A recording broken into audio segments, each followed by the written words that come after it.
പിന്നെ അത് വട്ടത്തിൽ മുടി വീഴും. ഇത് ബിയേർഡ്, മുസ്റ്റാച്ച് ഓർ ഹെയർ എവിടെ വേണമെങ്കിലും അത് വരാം. മാം, നമുക്കിപ്പോൾ എല്ലാവർക്കും ഉള്ളൊരു കൺസേൺ ആണ് ഹെയർ ഫോൾ എന്ന് പറയുന്നത്. അപ്പോൾ മുതലാണ് ഹെയർ ഫോൾ ഒരു ഗൗരവമായിട്ട് നമ്മൾ എടുക്കേണ്ടത്?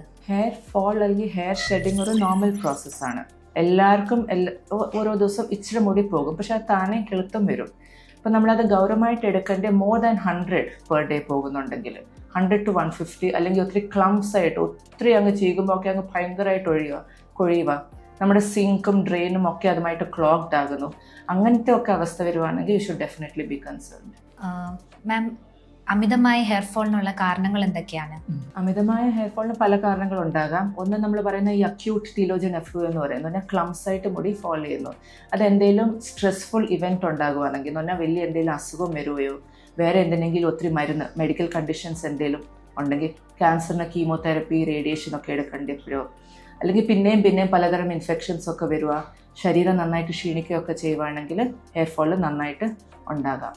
പിന്നെ വേറെ ഡ്രഗ്സ്, ചില മരുന്നുകളും കൊണ്ടും ഹെയർ ഫോൾ ഉണ്ടാകാം. പിന്നെ നമ്മുടെ ലൈഫ് സ്റ്റൈൽ എങ്ങനെയുണ്ട്, അത്യാവശ്യം ഒരു ഹെൽത്തി ലൈഫ് സ്റ്റൈലൊക്കെ ആണെങ്കിൽ ഒരു പരിധി വരെ നമുക്ക് ഹെയർ നല്ല ഹെൽത്തി ആയിട്ടൊക്കെ ഇരിക്കും. മാം, നമുക്ക് ഹെയർ ഫോൾ ഇപ്പോൾ തിന്നിങ് ഹെയർ ഫോൾ അല്ലെങ്കിൽ പാച്ച് ആയിട്ട് ഹെയർ ഫോൾ വരുന്നുണ്ട്. അപ്പോൾ ഇത് രണ്ടും എങ്ങനെയാണ് ഒരു ട്രീറ്റ്മെൻറ്റ് സജസ്റ്റ് ചെയ്യുന്നത് ഈ ഒരു പ്രോബ്ലത്തിന്? ഹെയർ തിന്നിങ് എന്ന് പറഞ്ഞാൽ സ്ത്രീകളിലും പുരുഷന്മാരിലും ഉണ്ടാകാം. അപ്പം ചെറുതായിട്ട് ഇങ്ങനെ ഡെൻസിറ്റി കുറഞ്ഞുകൊണ്ടേ ഇരിക്കുക ഓവർ ടൈം. നമ്മുടെ 20s നമ്മുടെ 30s 40s ഒരു ഹെയറിൻ്റെ ടെക്സ്ചറും അതിൻ്റെ കട്ടിയും ഇരിക്കുന്നത്. ചില സ്ത്രീകൾക്കാണെങ്കിൽ പാർട്ടിഷനൊക്കെ വൈഡ് ആകും, ആണുങ്ങൾക്കാണെങ്കിൽ ക്രൗൺ ഏരിയയിൽ ഹെയർ ഡെൻസിറ്റി കുറയും. അങ്ങനെ അങ്ങനെ ഏജിങ് കൊണ്ടും വരാം. പിന്നെ ഹെറിഡിറ്ററി അതൊരു വലിയ ഫാക്ടറാണ്. അങ്ങനെ ഉണ്ടാകുവാണെങ്കിൽ ഇറ്റ് ഈസ് ബെറ്റർ കുറച്ച് സപ്ലിമെൻറ്റ്സ് ഒക്കെ എടുക്കണം, ബ്ലഡൊക്കെ ഒന്ന് ടെസ്റ്റ് ചെയ്യണം. പിന്നെ വേറെ ഓപ്ഷൻസ് ഉണ്ട്, PRP അല്ലെങ്കിൽ GFC ഒക്കെ അതിന് ചെയ്യാമെന്നാൽ അത് നല്ല ബെനിഫിഷ്യലും കൂടെയാണ്.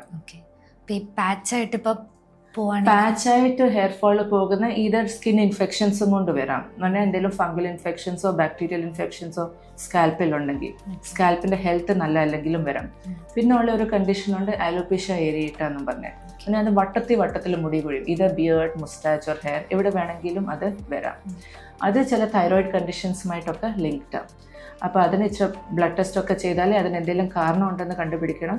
ഉണ്ടെങ്കിൽ ആ കോസ് ട്രീറ്റ് ചെയ്യുക, അല്ലെങ്കിൽ വേറെ മെഡിസിൻസും ഇഞ്ചെക്ഷൻസും ഒക്കെ ഉണ്ട് ആ ഹെയർ റീഗ്രോത്ത് ചെയ്യാൻ. ഓക്കെ, നമ്മളപ്പോൾ എപ്പോഴാണ് ഡെർമറ്റോളജിസ്റ്റിനെ കൺസൾട്ട് ചെയ്യേണ്ടത്? പാച്ചി ഹെയർ ലോസ് വരുവാണെങ്കിൽ പെട്ടെന്ന് തന്നെ കൺസൾട്ട് ചെയ്യണം. അപ്പം ഒരു പാച്ച് ട്രീറ്റ് ചെയ്യുന്ന പോലെയല്ല, 10 ആയി കഴിഞ്ഞാൽ ട്രീറ്റ്മെൻറ്റ് ഇച്ചിരി പ്രൊലോങ്ഡ് ആയിരിക്കും. തിന്നിങ് ആണെങ്കിൽ ഒരു ഏർലി സ്റ്റേജസിലൊക്കെ ട്രീറ്റ് ചെയ്ത ഒരു വിധം നമുക്ക് പിന്നെയും ആ ഹെയർ റീഗ്രോത്ത് ചെയ്യാൻ പറ്റുന്നതാണ്. Okay, thank you.